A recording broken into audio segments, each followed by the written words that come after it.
The theory of evolution that was advanced in the 19th century denies this evident fact of creation.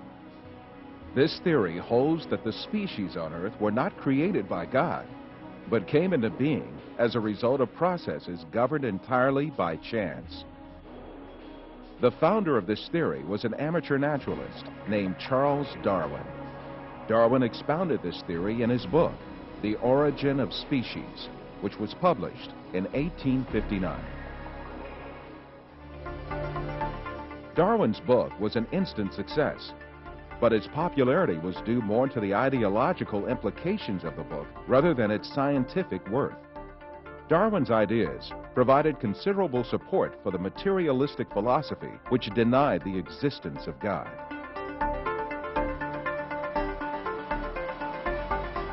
The founder of dialectical materialism, Karl Marx, dedicated his book Das Kapital to Darwin and wrote on the cover, "To Charles Darwin, from a devoted admirer."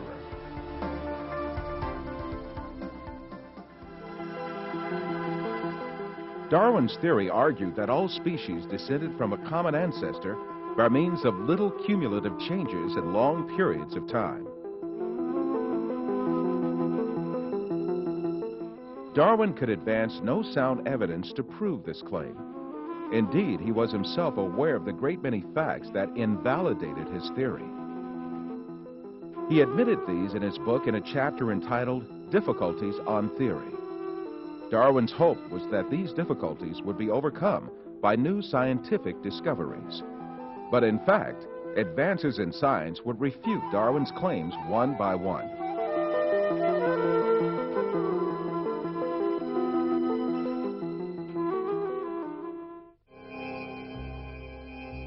Darwin proposed that all species evolved successively from a common ancestor. But how did that first living thing come into being? Darwin did not address this question at all in his book. He was not even aware that this point was one of the biggest refutations of his theory. The primitive understanding of science in his day assumed that life had a very simple structure. According to a theory called spontaneous generation, which was popular since the medieval age, it was believed that living things could easily arise from non-living matter. It was commonly thought that frogs spontaneously arose from mud and bugs from food leftovers. And some curious experiments were designed to prove these theories. A handful of wheat was left on a rag, and mice were expected to arise from the mixture. The maggots on meat were also taken as evidence that life could generate from non-living matter. But later it was understood that such maggots did not form spontaneously, but that they emerged from microscopic larvae deposited on the meat by flies.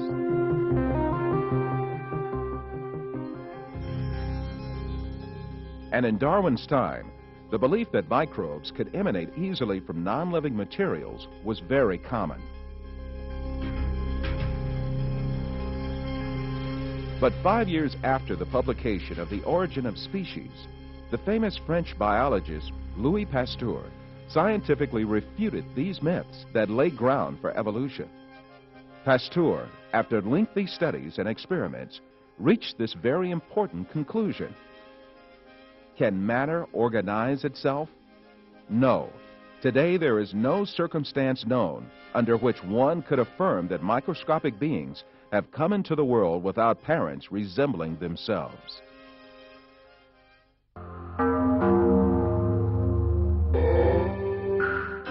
The first evolutionist to take up the issue of the origin of life in the 20th century was the Russian biologist Alexander Oparin.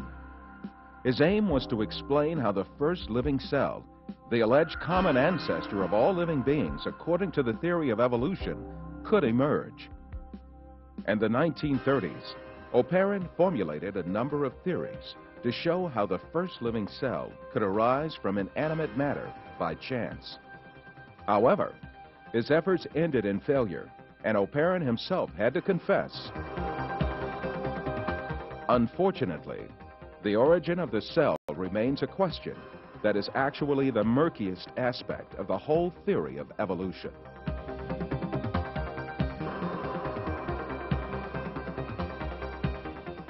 evolutionists that followed O'Parent conducted experiments to find an evolutionist explanation to the origin of life.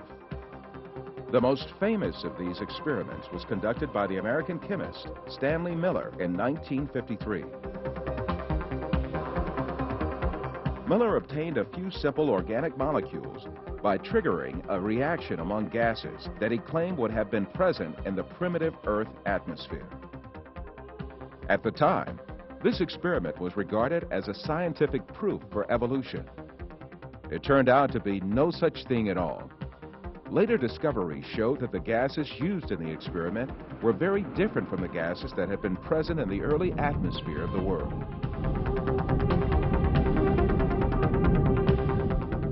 Miller himself eventually admitted to the invalidity of his experiment.